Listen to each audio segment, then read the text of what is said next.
Okay, welcome again to Build Up California's June network meeting.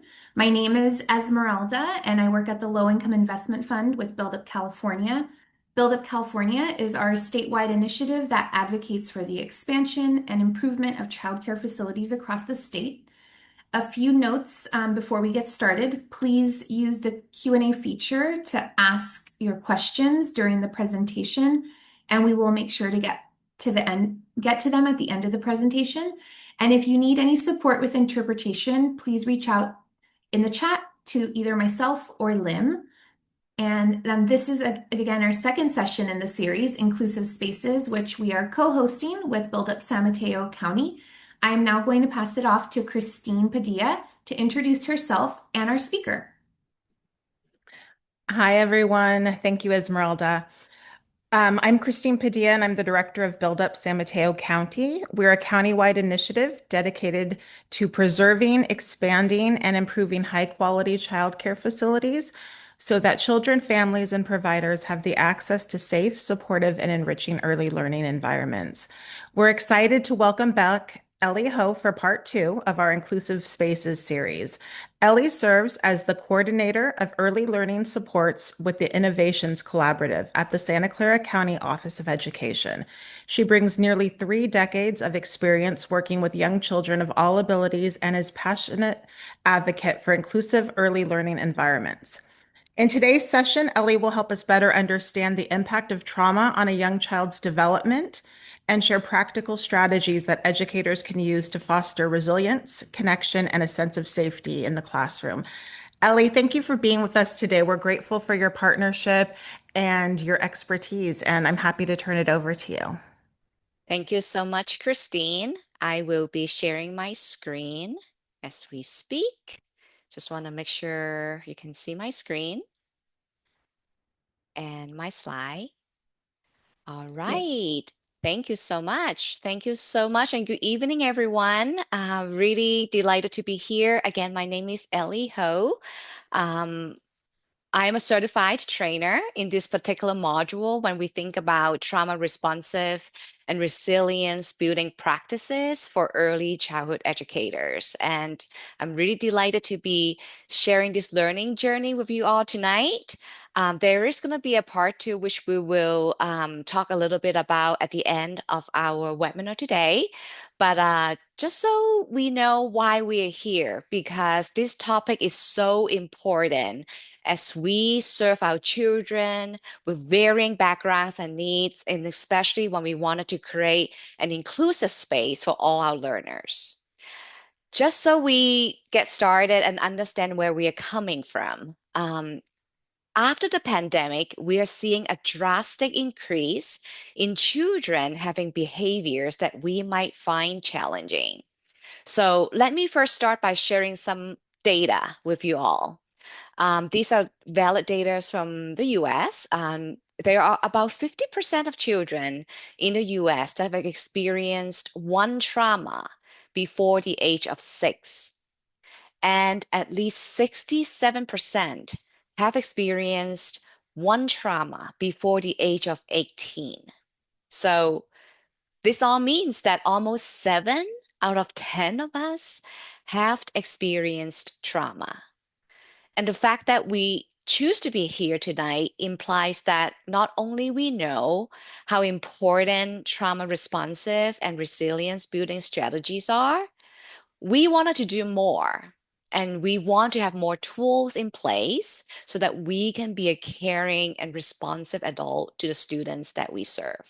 So thanks again for being here, because this is very important work and it's not something we can just cover in our time, but we'll try our best and get some, core knowledge in place so that we can have more conversations as we meet again next time. So here we go. Giving a child a voice.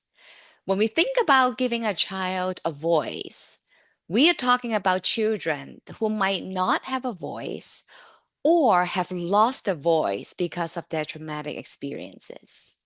When we see behaviors that challenge us, we might think and we might even say, "What's wrong with you?" And when we say that, we're pointing our fingers to the child. putting the blame on them and not really helping them, but sometimes even inducing trauma on them. So now, if we say, what has happened to you? It implies that we're being empathetic, knowing that something external has caused this behavior to occur.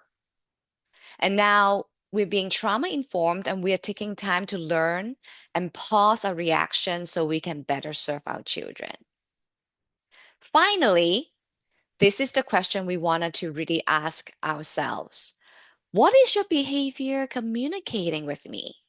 Now, this is really about being trauma responsive, that we're looking at the meaning behind the behavior, and we know there's a story. That's where we would like all of us to be at, and we'll learn more about this in this training. So, as educators, we all know that behavior is communication. When our students have behaviors that challenge us, it's kind of like a shark in the ocean. Look at that shark fin floating on the surface. But underneath, there are goldfish.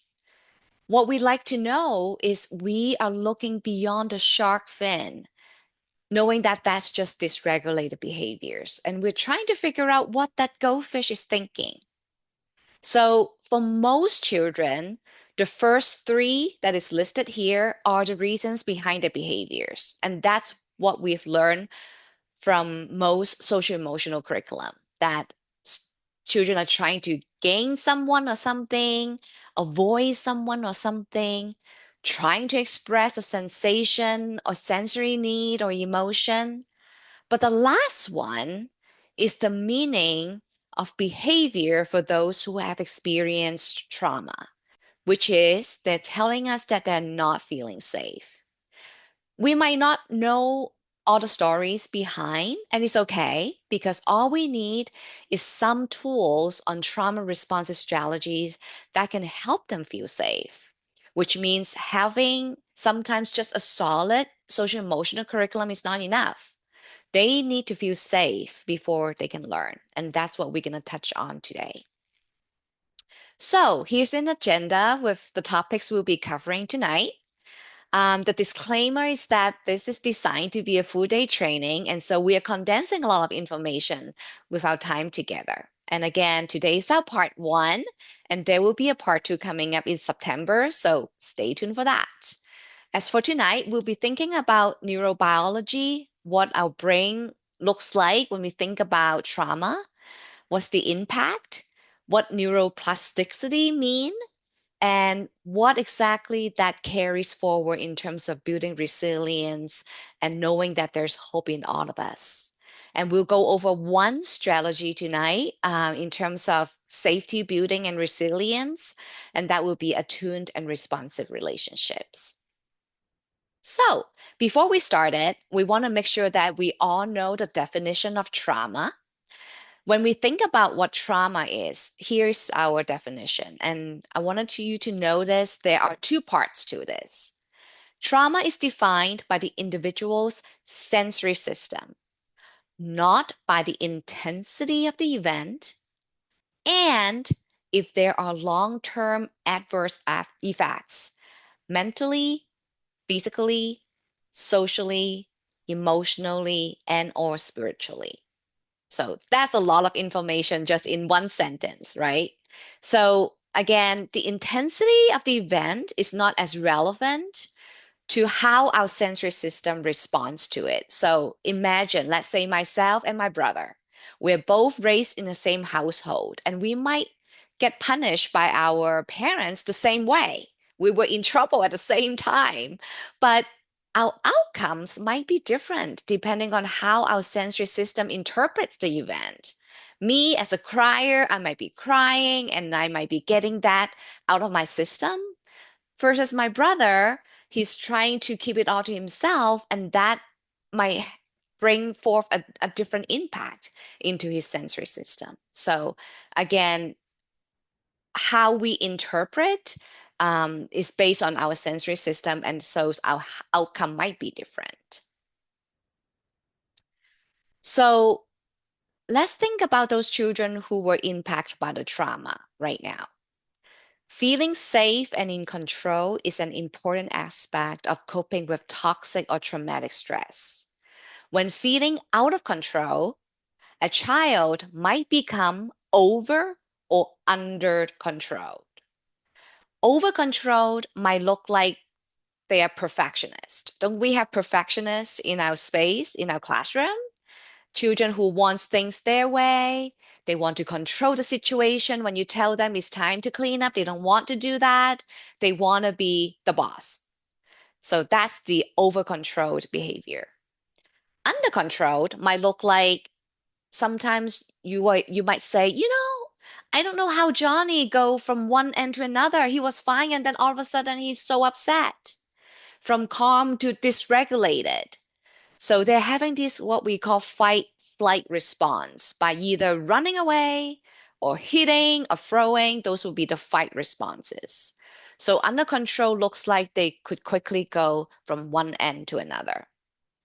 And it is really important for us to know that when children are triggered with these big and scary feelings, that they need either a person or a place or an activity or an object to help their nervous system turn the volume back down to optimal arousal. So here we go. Here is the brain part of our learning tonight. Learning about our brain is going to be very important because then we know what's going on inside our head when we're dysregulated. So first, let's look at the red part of our brain. It's called the survival brain. This is the part where it keeps our body safe and is responsible for our basic needs to survive. So it regulates our heart rate, our breathing, blood pressure, body temperature, sensations, and all that drives our fight, flight, or freeze response.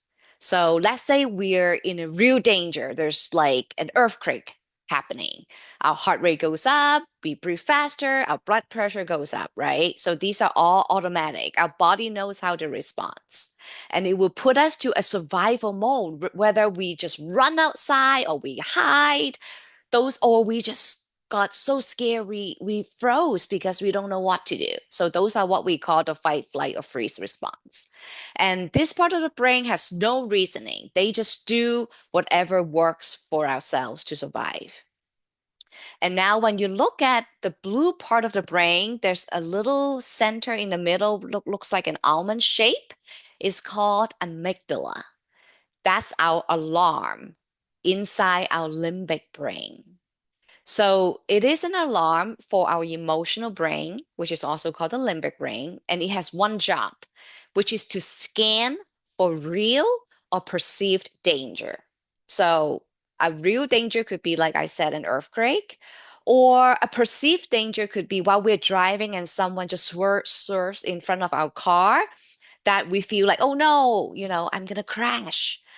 So that's just perceived danger, right? And so our amygdala will sense the danger, sends the alarm signals down to our survival brain and says, danger, danger, let's go fight, flight, or freeze to protect ourselves, right?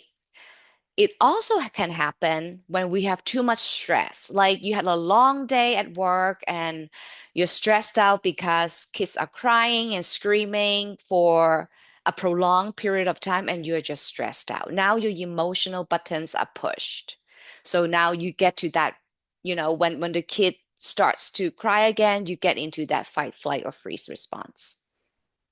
Finally, it can also happen when we experience a trigger that brings back a memory of a traumatic event that happened in the past, right? So let's say, again, I'm just speaking as if I had a parent that had constantly verbally abused me. You're no good and you're not good enough.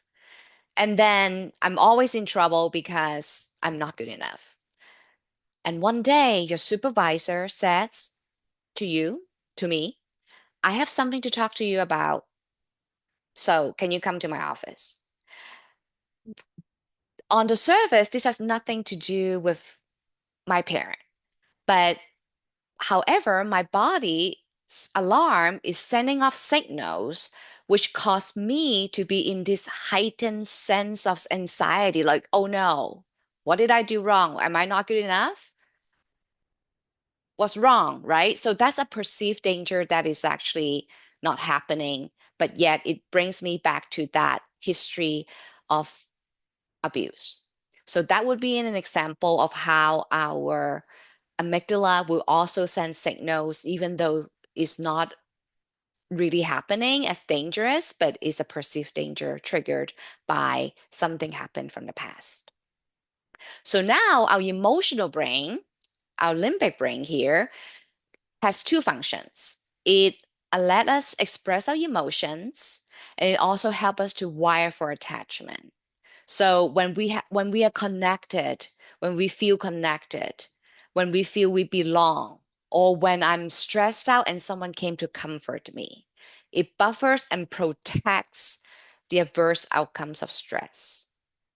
But when we perceive we don't fit in or we don't belong and we are not heard, we are excluded, our emotional buttons can get pushed. And then feelings arise and trigger the amygdala and say, uh-oh, now we might cause us to hurt others, ourselves, or things around us because we again perceive danger, that someone said something to upset us, right? So that's how our limbic brain works in terms of interpreting information and giving us those feelings and knowing what might trigger our response. Here on the top part is our prefrontal cortex, which is also our thinking and reasoning brain. It allows us to make decisions, problem solve, perspective taking, all the good things that we know. It takes years to develop. It takes at least 25 years to develop. And so our children often have this very, kind of primitive prefrontal cortex that they're still learning how to navigate in their surroundings. It helps us to evaluate our options too. So this is the part where we really helps to integrate those emotional input with rational thinking and helping us make decisions.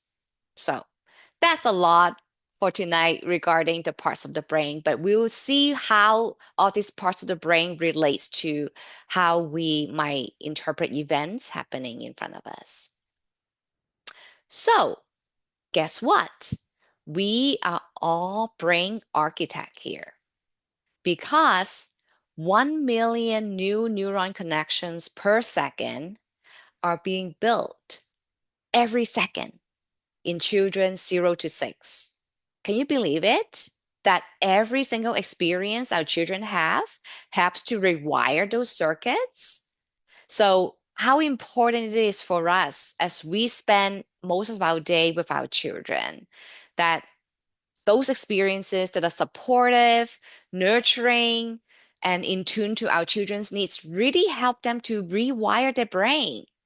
And so, as much as we can learn about those trauma responsive strategies, we can help rewire their brain and be a brain architect. Okay, so here are some big questions here that's really good for us to think about this evening. First of all, let's think about what is a trauma reminder and trigger. We kind of had a little bit of an example earlier. So first, I just wanted to let you know when we think about trauma, we can use polar bear as an example. So let's say we are having a very special field trip to the North Pole where we're going to study polar bears. We're flying on a helicopter and voila, we see a polar bear. Now the helicopter starts to chase it down. And let me say that this is actually a real scenario. This is going to be happening in real life if we actually are doing this. If we are going to chase down chase down the polar bear, and the polar bear is getting anxious because of the sound, and the polar bear is trying to run away, and there we are as researchers, we shoot with a tranquilizer gun. We get out, we study the polar bear sleeping, we're learning about the polar bear. And when the polar bear wakes up, this is what we think about how trauma stored in bodies. We notice how the polar bear would shake uncontrollably and then let out a huge outbreath. So what happened is when the polar bear was being shot, it was in that survival brain mode because it was running away. We activate a flight response, and the shaking and the sound the bear made helps to release the trauma and stress from the brain and body. So, what does that look like for our children? I have a real example of my um, brother who actually went through a pretty traumatic scenario with the kids. So they remember we had this shooting happening in Valley Fair last November on Black Friday. So they were there, and when they heard the shooting, they had no idea what's going on. And so everybody was screaming and running out of the mall. And they did the same thing.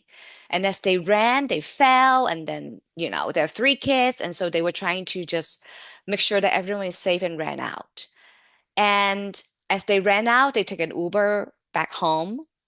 And when they were home, nobody knew what to say and do. And so my niece says, why don't we just watch a movie? They start watching a movie, but nobody was paying attention to the movie. And as my brother noticed, nobody was really paying attention to this movie. He turned off the TV and said, I think we should talk about what happened. And so he had a really beautiful way to, without actually taking a training on trauma, he actually was able to articulate and help the kids articulate what happened. And so with that it's kind of like how the polar bear was able to shake it out and express those frustration and stress in the body. So the kids were able to express their stress. The kids were able to think about what if this happened again? What are they gonna do? So my brother said, we are when we ever we go to the mall again, we are never gonna be separated. We will always stay together and we'll always be together. So do not worry. This will hardly happen again, but if it does, we will always be together and you'll be safe. And all that really help the kids to understand the trauma experience and knowing that talking about and expressing it helps to release those stress. And so now they're not going to be stored in the body anymore. They are being released in a very healthy way. However, this doesn't always happen, right? And so there are children that have this trauma trigger stored inside the body. So sometimes, let's say there's a child who had food scarcity at home and this child doesn't have enough to eat. And when it's in a school situation, children are sharing food, and this child, when he sees someone grabbing the last piece of food, he gets so mad, he started to punch and hit the child who took the last bite. And on the surface, it could be a challenging behavior. This child just acts out because he's trying to get the last piece.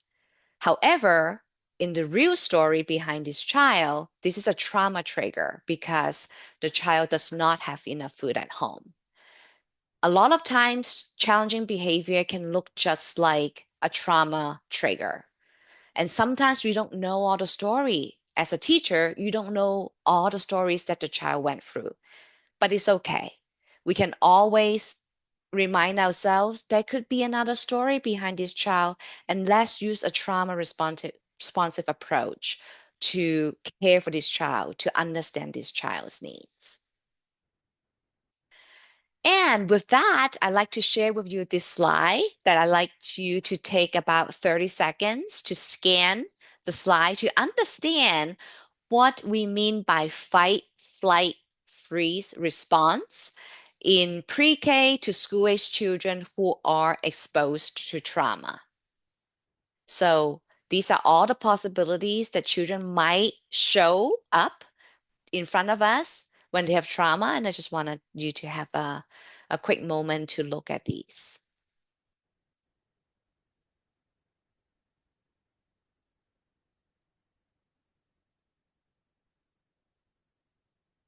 I'm sure they all sound very familiar.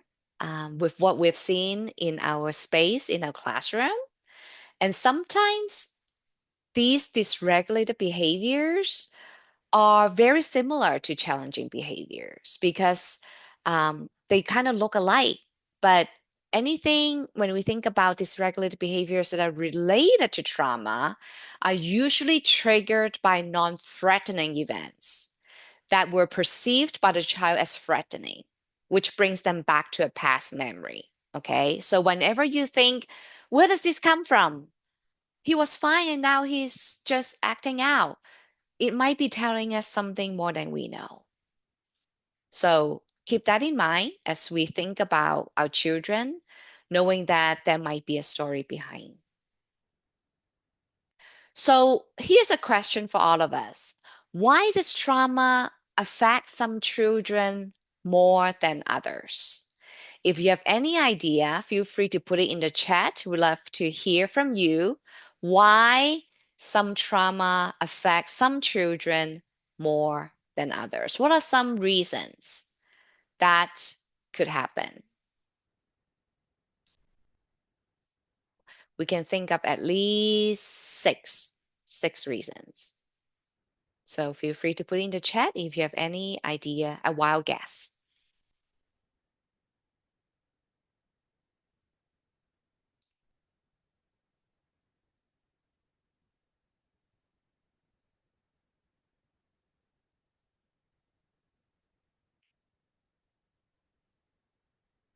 I can share one quick reason. It really depends on where the child is at when the trauma occurred. You know, a 3-year-old and a 6-year-old and a 9-year-old might have different ways to interpret the event. Okay, so that's one reason, is where the child is at developmentally.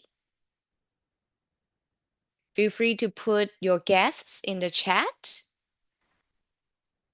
Another reason is that we need to look at the child's characteristics, their strengths, their temperament. Some children are more resilient than others, as we know, right? And some are more sensitive.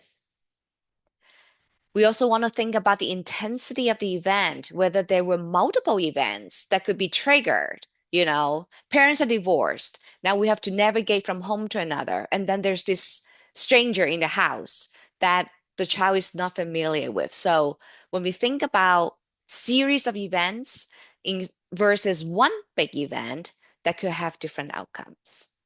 And we also want to think, was that stress prolonged or is just a snippet of it? How long has this been happening?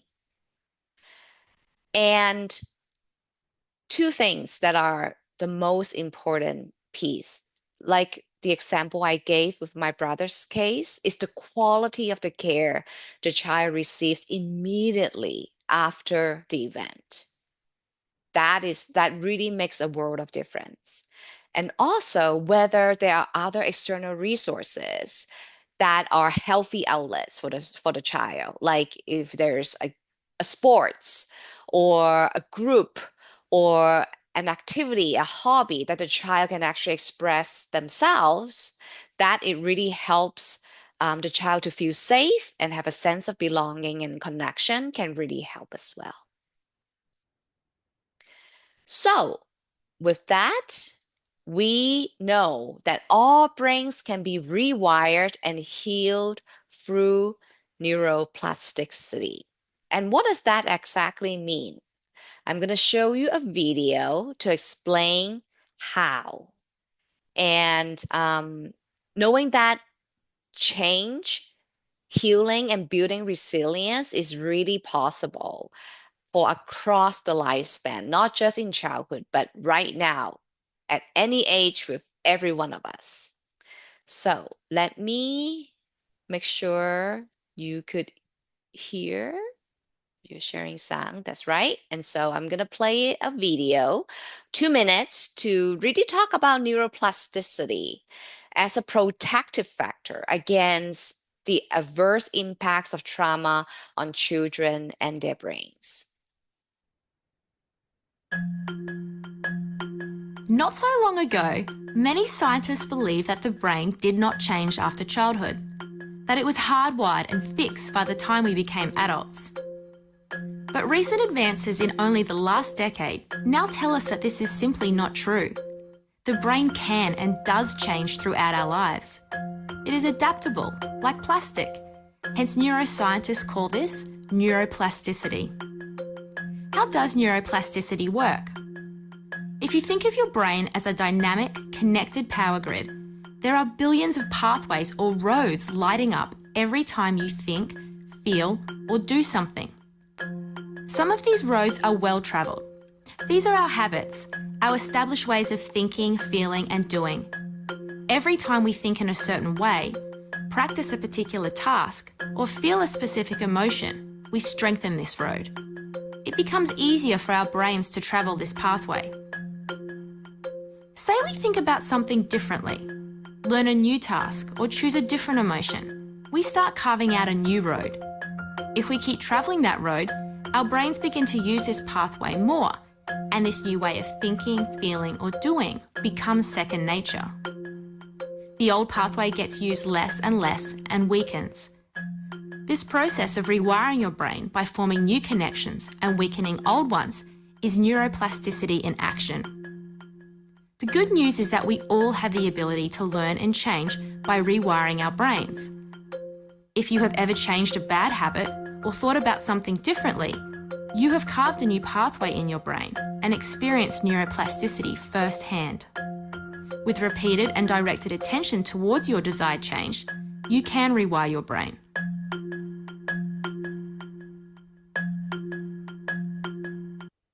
All right, here's the good news. The brain can change and make new connections at any time in your life.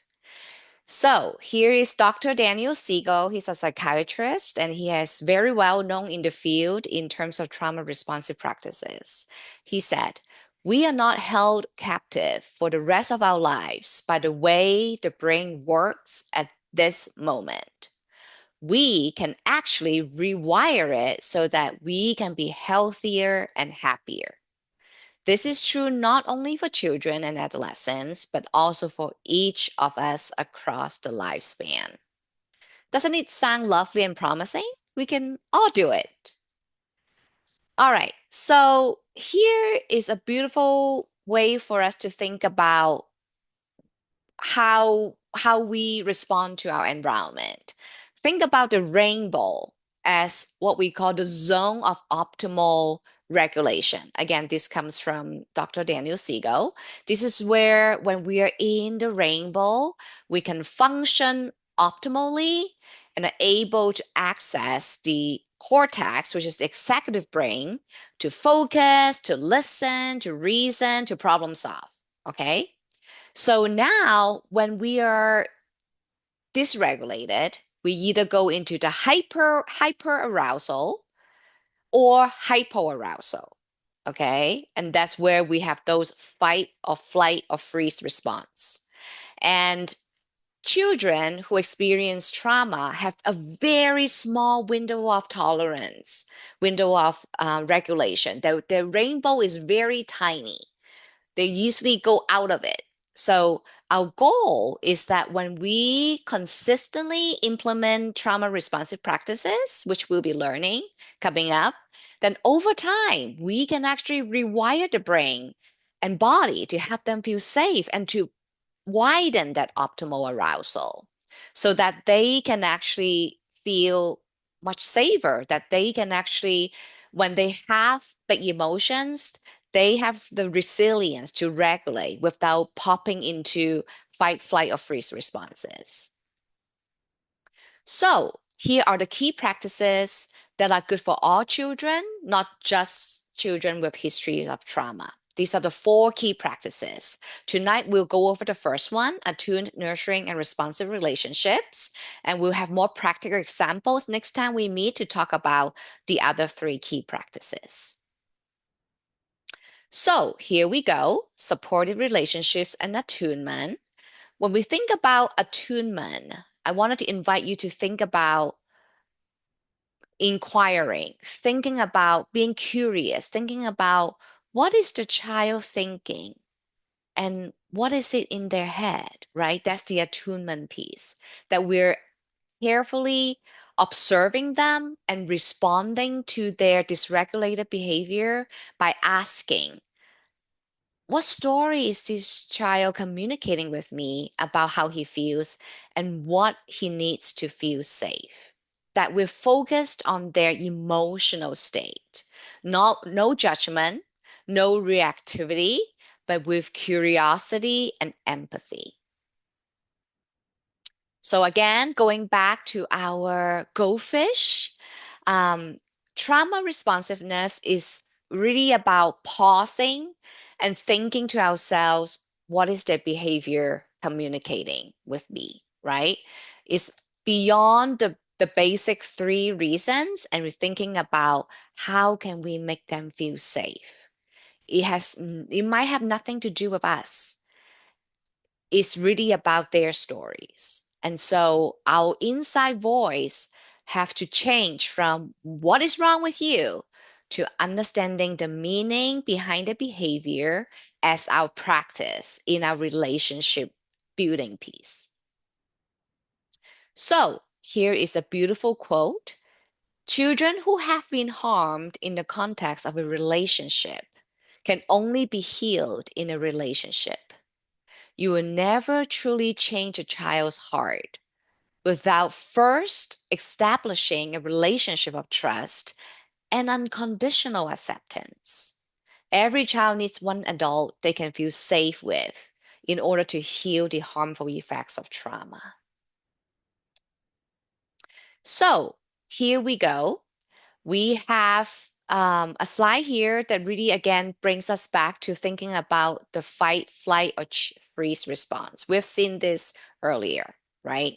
So we know that they have a perceived sense of not feeling safe when we think about children with trauma history, and hence these behaviors occur.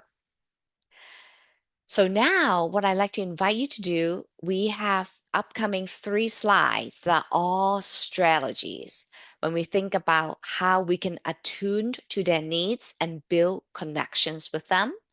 And I invite you to even use your phone to take a picture of this and to really think about what is something that you are already doing to help a child regulate and feel safe. Okay, might be some practices that you're already doing. Just wanted to make sure you know these are great practices to do or say when a child is in their survival brain, which means they are either fighting, flighting, or freezing. Okay.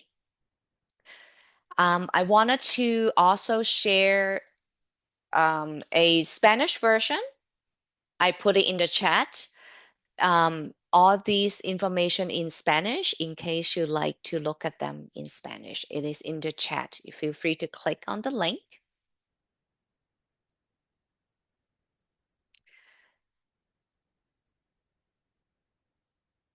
I wanted to mention, just highlight the one on the right side says, make sure not to send a message of abandonment. Example would be just walking away and leaving them. A lot of times when we think about children trying to get our attention by misbehaving, we do not want to ignore the child. We might be ignoring the behavior, but we do not want to ignore a child. So making sure that we're not sending a message to the child that we are ignoring them. So that's the first slide for all these strategies. And I wanted to share the next one here. Again, giving you about 30 seconds to read all the strategies, things to do or say.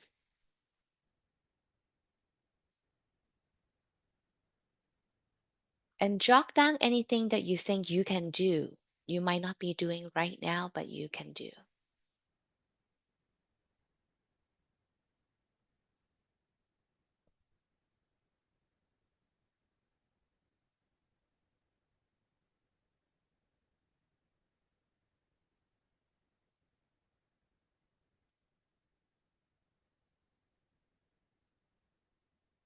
And I'm going to share the next one, next slide. More things to do or say.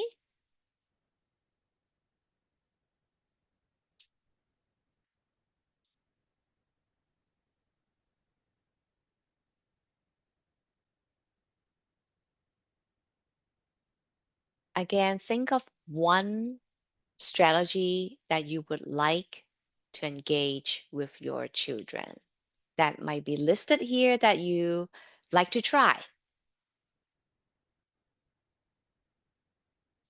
Say, offer a break. I never thought about offering water. That could be a new strategy for you. Water is free, it's the best thing to offer. And again, it could be uh, very mellow, like just handing a child some water without even saying anything. That's actually a really good strategy. So here, I just wanted to take a quick pause because we've been seeing a lot of examples and also ideas. I'd like to invite you to think of the strategies that you might already using. Jot it down at your space and identify one new strategy that you might want to add to your trauma responsive kit. Something new to you that you just saw on the slides, because that's going to be very important for us to move forward and try something new. Okay.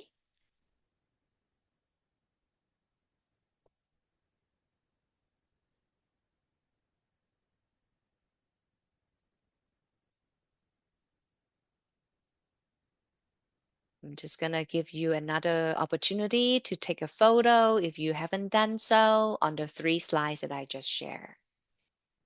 This is the third one. This is the second one. And this is the first one.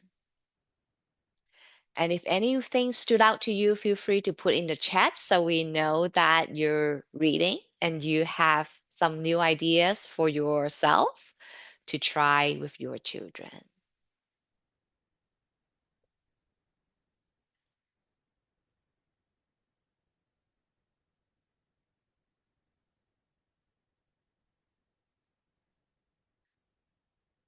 All right. So remember we talked about the rainbow, which is we call the window of optimal regulation. So now that we have seen what fight, flight, or freeze responses look like, we also wanted to think about what that rainbow looks like. So these are all the signs that children are in their window of optimal regulation, that the executive brain is working, that they look like they're feeling safe, they're not hurting others, they're responding to your words. Okay, they can perceive, they can take perspectives. They're logical, open to ideas. The fact that they can tell their story with words tells us that they are in the rainbow zone. Okay. They might still be a little upset, but there's no big emotions anymore.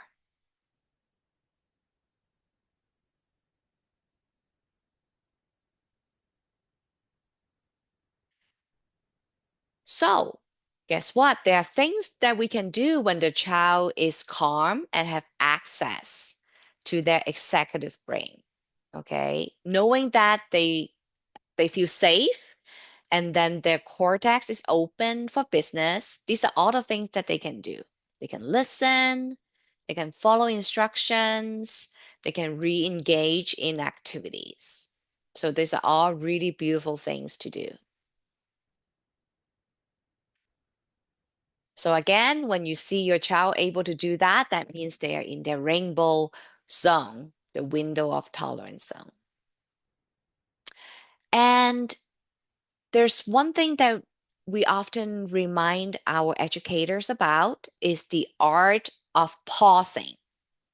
Now that we have think about, you know, how we might be typically reacting and We can see where we're going, thinking about the art of pausing, because a lot of times when children have dysregulated behaviors, it trigger ourselves, it trigger our emotions.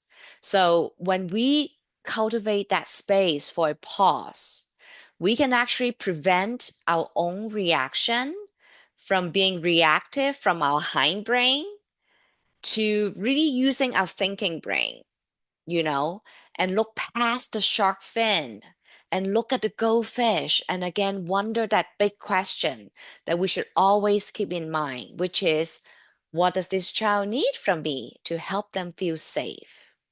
Okay. So again, it's a superpower that we have to tune in to ourselves before we tune into others. And when we pause, we are aware of what our brain is doing. It allows time for our own neurosynaptic connectors to travel to the calm part of our brain. So that's why it's important. And when we can be able to be at a calm space, we are in a much better place to regulate, to co-regulate with our children. And that brings to the idea of co-regulation. We talk about pausing, and that process, co-regulation, refers to kind of the assistance provided by the caregiver to help to soothe a child's internal emotional distress.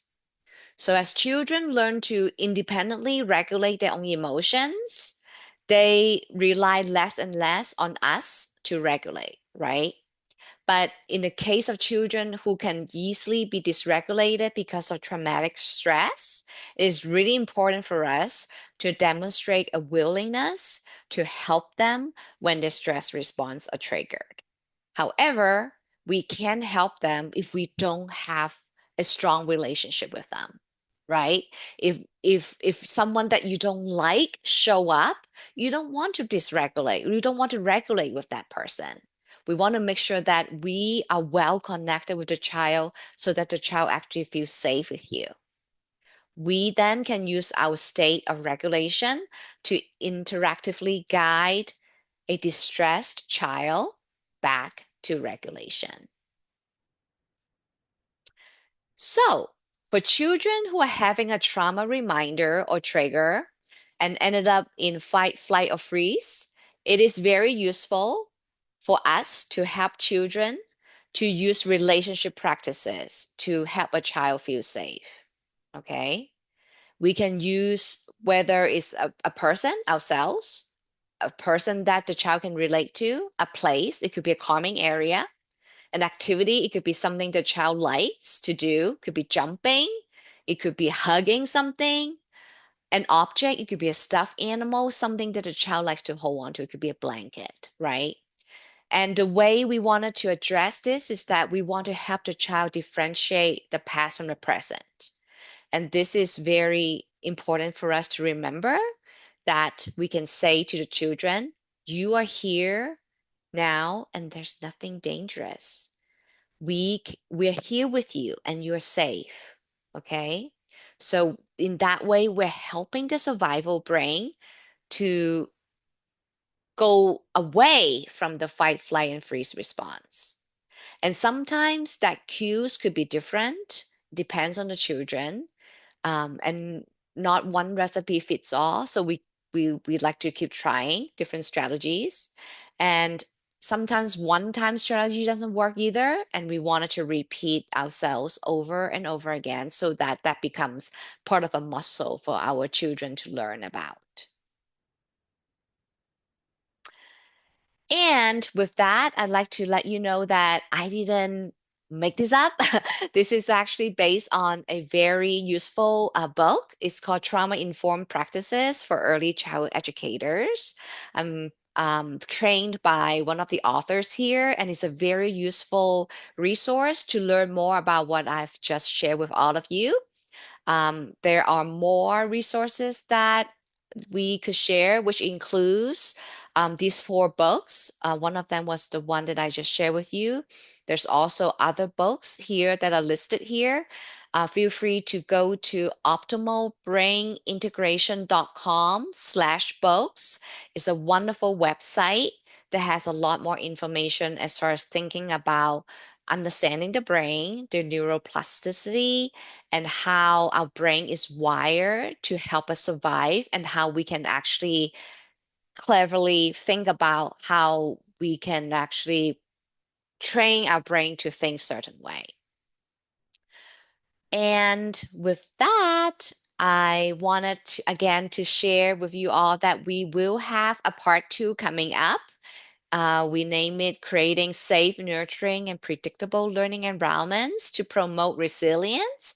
It's going to happen on September 23rd on a Wednesday evening from 5 to 6:30. It will be a slightly longer session, but we'll be able to share more interactive tools and resources to help you build that trauma responsive practice with your children. And here's my contact number and my email and my name in case you have questions afterwards that you think about. Feel free to email me. But we are also opening two things right now. We wanted to ask you if you'll be available to join us on September 23rd. We're gonna open up a poll to see whether you prefer this to be in person or a virtual training, or you have no preference. So here is the pool that is being shared right now. Feel free to click on the screen to pick whether you prefer this to be in person, online, or no preference. And give you a minute to do that.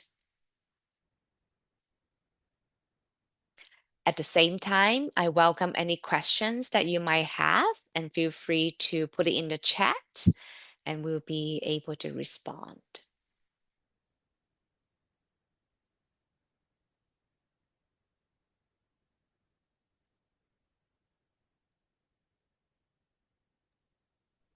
I think we have one hand raised from Araceli.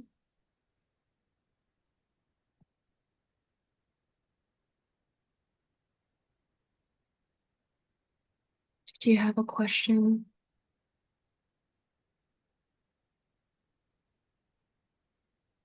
Oh, okay. I see a question in the chat from Christine. Beyond a calming corner or quiet space, what are some classroom design elements that can help children feel safe and regulated? Great question. That will be in our part two training. So if you like the answer to this question, join us on September 23rd. We'll have a lot of examples to share with you.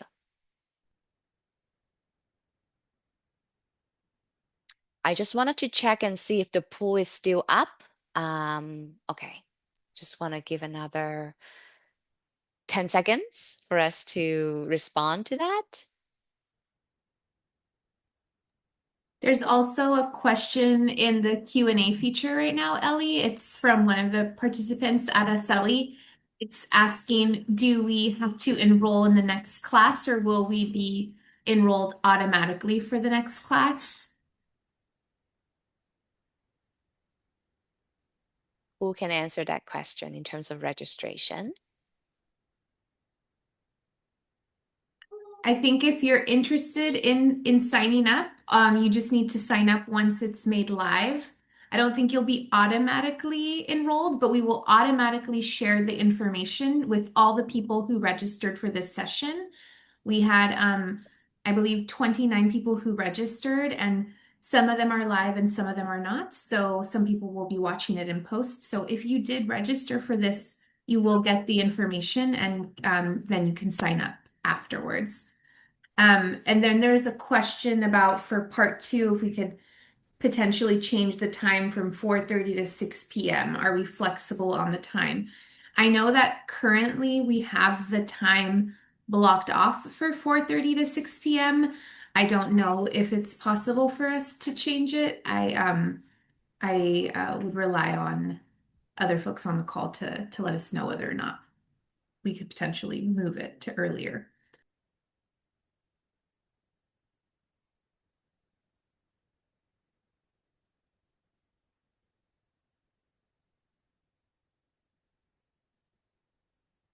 And with that, while you still might be thinking about questions, feel free to use the QR code to give us some feedback about tonight's training.